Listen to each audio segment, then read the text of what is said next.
Buenos días a todos y gracias por vuestra asistencia. Es un placer realmente ver tantas caras aquí en esta sesión. Vamos a hablar de FinCrime y ciberseguridad. No sé si todos estáis familiarizados con el término FinCrime. Aquí nos preguntamos si lo hacías. FinCrime es Financial Primero, Crime, crimen financiero. el primero no iba. Crimen financiero al final es cualquier delito que implique movimiento de dinero o la participación activa o pasiva de entidades financieras. Hay muchos tipos de crímenes financieros. Tenemos el blanqueo de capitales o lavado de dinero, donde básicamente lo que se busca es legalizar dinero que se obtiene con fines ilícitos de otros crímenes. Tenemos la corrupción, tenemos la financiación del terrorismo o de países o organizaciones que están sujetas a sanciones, pero hoy nos vamos a focalizar mucho en lo que es el fraude y el fraude digital, porque es un fenómeno que lo ha comentado Sergio y he dado algunas cifras. Estamos viendo un incremento muy notable del fraude a nivel global. Eh, el fraude digital es lo que une esos dos términos, el crimen financiero y la ciberseguridad, y vamos a explicar las causas de ese incremento, quién hay detrás. Es igual entender quién hay detrás de esos fraudes, porque yo creo que seguramente estaréis familiarizados con quién hay detrás, pero a lo mejor es importante poner foco en algunos aspectos que quizá no son tan conocidos. Y por último, veremos tendencias, cuál es la respuesta que está haciendo la industria en diferentes ejes para reducir este fenómeno, ¿de acuerdo?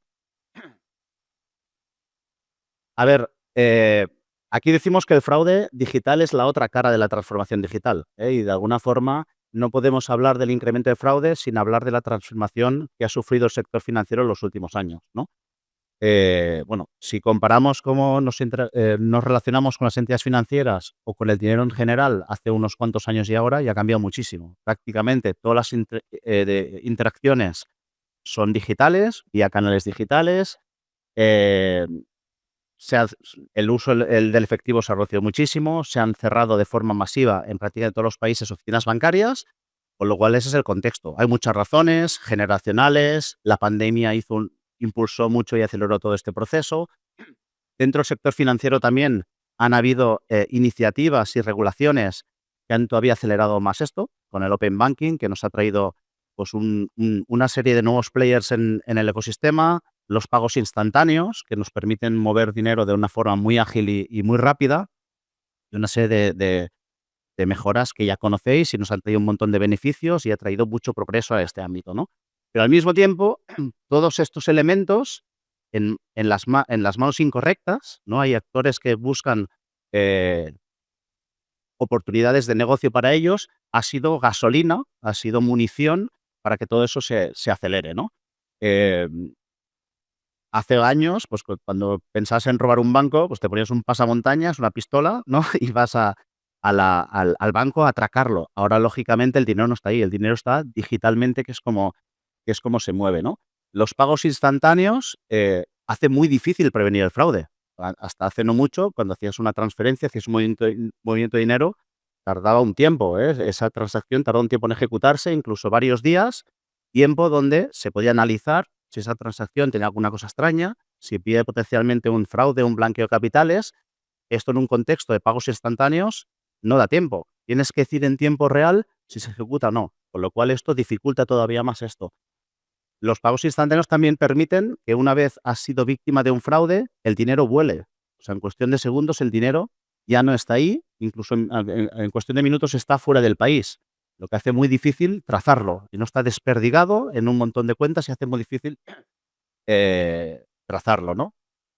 La inteligencia artificial, luego hablaremos, y creo que Miguel va a comentar algunos ejemplos, nos ha traído mucha eficiencia en procesos, nos ha traído customización de productos, pero realmente lo que ha permitido también es a los defraudadores sofisticar mucho más sus ataques, que sean mucho más dirigidos, con lo cual son una serie de tecnologías y mejoras que tienen una cara oculta, ¿no? También las criptodivisas han traído mucha innovación financiera y tecnológica, y también mucha gente se ha hecho millonaria, de la noche a la mañana se han hecho millonarios y ha generado una expectativa que determinadas personas tengan esa ambición de también hacerse ricos, con lo cual ha originado muchísimas estafas, ¿no? Con lo cual, bueno, este es un poco el contexto. La unión de estos dos términos, pues lógicamente hace que haya un incremento de fraude que implica pérdidas para los clientes que pierden su dinero, para las entidades financieras que cubren parte de esas pérdidas, Daño reputacional, cuando un cliente percibe que su entidad financiera no le ha protegido, eso genera un daño reputacional a esa entidad. Y luego también, pues lógicamente, las personas que han sido víctimas, pues tienen daño emocional, llegando incluso a casos extremos a suicidio, ¿no? Personas que han perdido todo su dinero, ¿no? Con lo cual, esto es un poco el principal origen. Cuando vamos a un mundo digital, pues los malos también se digitalizan y de alguna forma esto ha crecido de forma muy significativa, ¿no? Ha crecido de tal forma que a día de hoy el fraude es una industria en sí. O sea, estamos hablando que las pérdidas de fraude superan el trillón de dólares. Estos son estimaciones, pero de alguna forma la principal asociación antifraude global estima que las pérdidas por fraude superan el trillón de dólares, ¿no? Esto le convierte en el principal crimen. A efectos prácticos, supera al tráfico de drogas, al tráfico de armas, a la prostitución, a otros crímenes que a lo mejor generan mayor alarma social, pero que están por debajo del fraude en términos de pérdidas, de número de víctimas, de número de denuncias. Es decir, el fraude es el principal crimen que existe a nivel global.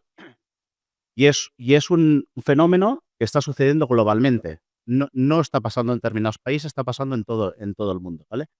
Aquí vemos algunos ejemplos. Yo me quedo con estos 2 puntos de uy, el puntero no sé si no funciona, pero bueno. 2 elementos. Primero, la mayoría del fraude no se reporta, es decir, el fraude real es muy superior al que realmente se reporta en los países. Hay varios argumentos, muchos fraudes son de pequeño importe, muchos casos de poco importe, con lo cual no se reporta.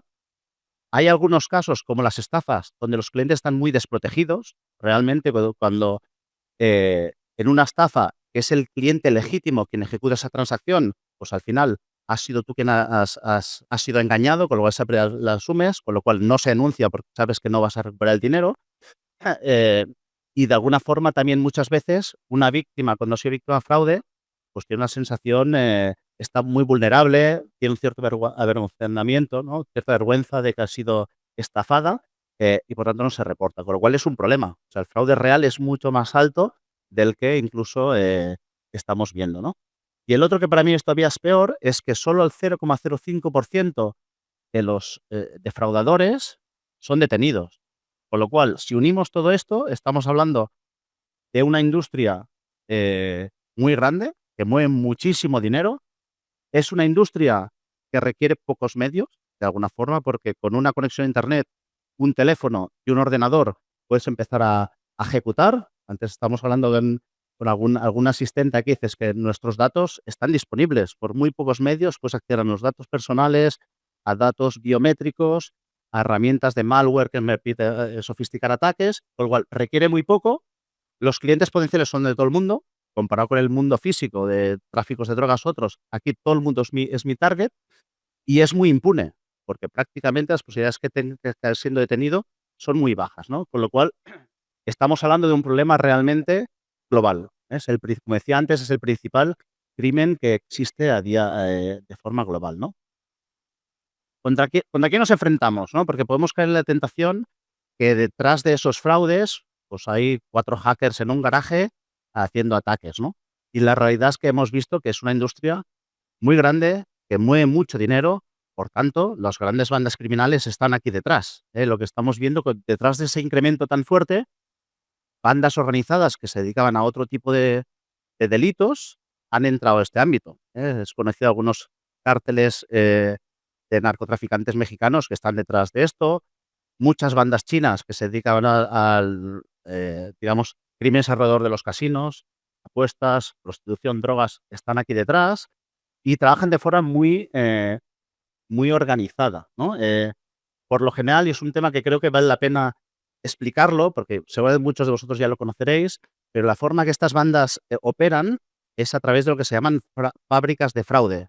Scam compounds, tienen diferentes nombres, que básicamente son edificios enteros, no solo edificios, sino también ciudades enteras que se dedican a estafar a la gente online de forma masiva y hacia todo el mundo, ¿vale? Esto es un ejemplo, este complejo se llama KK Park, han hecho bastantes reportajes acerca de esto. Esto está en la frontera entre Birmania y Tailandia, en medio de la nada, aquí no había nada, está en medio de la jungla, Y todo eso al final son gente que está, miles de personas que se dedican a estafar de forma global, ¿no? Esta imagen de aquí, esto es como era en la pandemia, aquí no había nada, esto es lo que es a día de hoy. Esto es un ejemplo de muchos más. Las Naciones Unidas estiman que más de 250.000 personas están trabajando en estos centros, estafando a la gente de forma global y en condiciones de esclavitud, ¿de acuerdo? Em, Estas personas son también las otras víctimas, ¿no? Hemos podido conocer testimonios de algunas de estas personas que han podido ser rescatadas y explican sus testimonios, cómo son atraídos a estos centros con falsas ofertas de trabajo, de trabajar en un call center, desarrollador informático, diferentes ofertas falsas. Esperan, pues bueno, tener una remuneración más alta y acaban siendo enviadas aquí, trabajando 17, 18 horas al día. En caso de que si consiguen los resultados, muy bien, si no, pues son electrocutadas, son enviadas a otros compounds, a otras fábricas. En algunos casos, en caso de mujeres, incluso son obligadas a hacer explotación sexual y demás, ¿no? Con lo cual, realmente, pone los pelos de punta y podemos ver que hay otra cara también, que son otras víctimas. Son las víctimas las que pierden el dinero, son esas víctimas que están aquí, ¿no? Luego estas bandas también son muy especializadas, porque al final el proceso del fraude, pues es como en cualquier otra industria, pues hay una cadena de producción, ¿no? Hay diferentes elementos, ¿no? Y están muy especializadas. Hay bandas que se dedican a lo que se llama la adquisición de la víctima, es decir, vamos a entender quién es mi víctima, voy a conocerla, voy a entender qué vulnerabilidades tiene, también vulnerabilidades humanas. Eh, Aquí explican algunos casos, estas personas que han podido ser liberadas, ¿no? Decir, oye, voy a hacer target personas de Estados Unidos y principalmente raza blanca, porque son más ricas.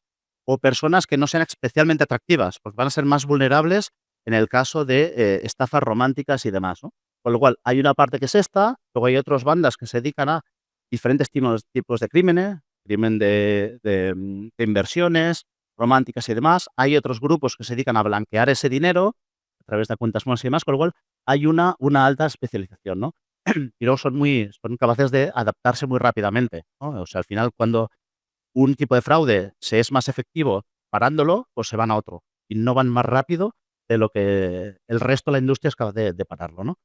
Esto está muy centralizado, estos centros, en el sudeste asiático, ¿vale? Como he comentado, en Birmania, Camboya, Laos, Filipinas, pero esto es un gráfico del The Economist, un reportaje que hizo el The Economist, y se ve en otros países, por ejemplo, ahí también sale Perú.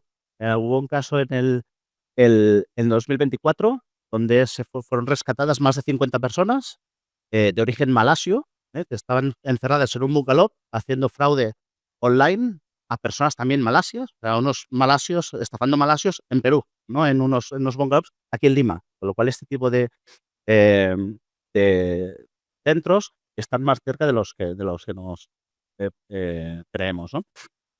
Con lo cual, bueno, es una industria muy grande, es una industria muy sofisticada, hay grandes bandas detrás. Vamos a pasar a la respuesta a la industria, ¿no? ¿Qué estamos viendo? ¿Qué sucede en diferentes países, en diferentes ejes para reducir, digamos, este fenómeno, ¿no?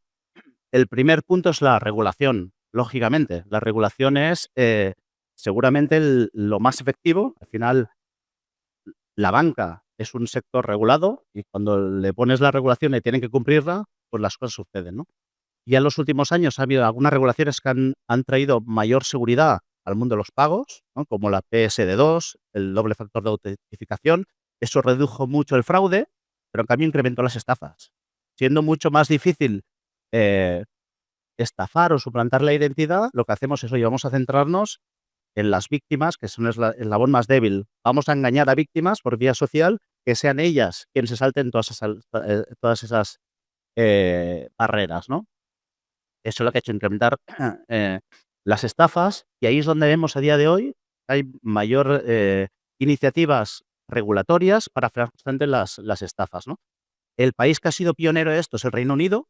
Reino Unido, el volumen de estafas ha sido muy alta, y ahí hicieron algunas iniciativas como eh, reembolsar a las víctimas en caso de estafas. Hay muchas estafas y estafas, como he comentado antes, por lo general la víctima pierde el dinero, ¿no? Y habían un código voluntario de reembolso, y lo que han hecho es que desde el octubre del año pasado, cualquier estafa tiene que ser reembolsada, a no ser que haya una negligencia muy obvia. Este que luego se limitó a 85.000 libras, Pero lo interesante aquí es de qué forma lo hace, ¿no? O sea, incrementa la protección del consumidor. En caso que he sido engañado, tengo derecho a que me vuelva el dinero, pero lo hace de una forma muy particular, que es que lo hacen, el 50% de ese reembolso lo tiene que hacer la entidad financiera de la víctima, que tiene que hacer más para que eso no suceda, y no solo para identificar que el cliente es el cliente legítimo, sino que también está operando libre de fraude, eso tiene que hacerlo, pero el otro 50% lo tiene que devolver la entidad donde va el dinero. O sea, decir, si ese dinero de un fraude va a otro banco, ese banco tiene que pagar la mitad. ¿Por qué es interesante esto? Primero, porque cambia un poco la perspectiva. O sea, para prevenir el fraude, vamos a no solo mirar, a monitorear la víctima, si la víctima está siendo engañada, si es quien dice ser, etcétera, sino vamos a mirar también al malo, que es donde va el dinero. El dinero va al malo, ¿vale? Por lo general, cuando ejecutas el fraude, ese dinero lo sacas a través de cuentas mula. Son una serie de personas que abren cuentas en otras entidades, no son los defraudadores, pero son un mecanismo para sacar ese dinero de ahí, ¿no? Entonces, de alguna forma, lo que dice el Reino Unido es, oye, para frenar las estafas, he de frenar las cuentas mula. He de garantizar que cuando se crea una cuenta, esa cuenta tiene un objetivo legítimo y no es una cuenta simplemente para canalizar el dinero hacia los malos, ¿no? Eso implica que, así como el fraude históricamente, los bancos lo que tenían es que era monitorizar a la víctima y monitorizar el dinero que sale del banco, ahora también tienes que monitorizar el dinero que entra del banco. Eso es una funcionalidad que el mundo de blanqueo de capitales. El blanqueo de capitales monitoriza mucho más las transacciones entrantes, monitorizar más cuentas mula, y ahora de alguna forma el fraude obliga que eso lo tengas que ver en esas dos perspectivas, ¿no? Luego la tecnología, luego lo veremos en más detalle, mis compañeros, pero claramente el hecho de tener que detectar el fraude en tiempo real, que encima que no sean casos de estafas, evidentemente implica mucha tecnología, que tiene que hacer mucho para detectar ese fraude, anticiparse al fraude y no ser reactivo. Entonces la inteligencia artificial nos ayuda mucho en este sentido, ¿no? También la biometría del comportamiento, no solamente ver la anomalía de transacción, sino cómo está interactuando el cliente, si está haciendo alguna cosa rara, si escribe su password como lo hace normalmente, si hace copiar y pegar, o si está trabajando con la mano derecha porque la izquierda está en el teléfono. O sea, hay biometría del comportamiento que nos ayuda a enriquecer esos motores de fraude, y también incluso otros temas que estamos viendo es otras tecnologías como, por ejemplo, tecnología de grafo. Al final, cuando estamos dando cuentas mula, tenemos que ver relaciones entre clientes para ver si hay alguna relación que se nos está escapando, ¿no? Con lo cual, la tecnología la usan los malos para innovar, también nos sirven realmente para para proteger a los clientes, ¿no? Siguiente punto, que es el FRAML, este de aquí, creo que es que no funciona el puntero. El FRAML básicamente es los modelos operativos. Hasta ahora, el fraude, como no era tan crítico como lo es ahora, por lo general en las entidades, las funciones de prevención de fraude están bastante dispersas. En algunos casos dependían del CISO, en otros dependían de riesgos. Habían equipos de prevención de fraude en el ámbito de tarjetas, en el ámbito de canales, el equipo de ciberseguridad. Lo que estamos viendo es que muchas entidades están creando unidades específicas para ver esto de forma holística, uniendo todas esas funciones, uniendo los equipos de tarjetas, canales, ciberseguridad, y sobre todo, por el tema que comentaba antes, uniendo los ámbitos de AML. Por ejemplo, los ámbitos de AML de los bancos muchas veces no se hablaban con los de fraude y tenían listas negras de cuentas mula, ambos en paralelo y no se unían, ¿no? Con lo cual estamos viendo que muchas entidades están creando unidades específicas de FinCrime, ¿no? O sea, llamamos de FinCrime, digámosle otro nombre, que una el mundo de la AML, el mundo del fraude y el mundo de la ciberseguridad, ¿no? Otro elemento que es seguramente el que más impacto puede tener es la educación. Al final, el cliente es la primera línea de defensa. Si el cliente entiende, es consciente de los riesgos que tiene, de que no se puede hacer millonario de la tarde a la mañana porque el dinero se lo van a regalar, de que el Brad Pitt difícilmente te va a escribir para pedirte dinero, ¿eh? Esto es gracioso, pero muchas personas caen constantemente en la estafa del Brad Pitt. El Brad Pitt te escribe por el Instagram, empieza a hablar contigo y es que tengo un cáncer, me van a operar, tal. Una mujer en Francia hace no mucho perdió más de 800.000 euros. Si las personas conocen estos riesgos, aprenden a ser prudentes, a desconfiar de alguna forma en eso que sucede, esto es lo más efectivo que hay, más que la inteligencia artificial y demás, ¿no? Estamos viendo que muchas entidades están haciendo campañas de educación, están haciendo vídeos, están haciendo podcast. Nosotros estamos haciendo una serie de white papers para un poco divulgar y educar el tipo de fraude y estafas que existen, por lo cual creemos que es fundamental esta parte, ¿no? Y ya por último, que lo comenta también Sergio, es la colaboración.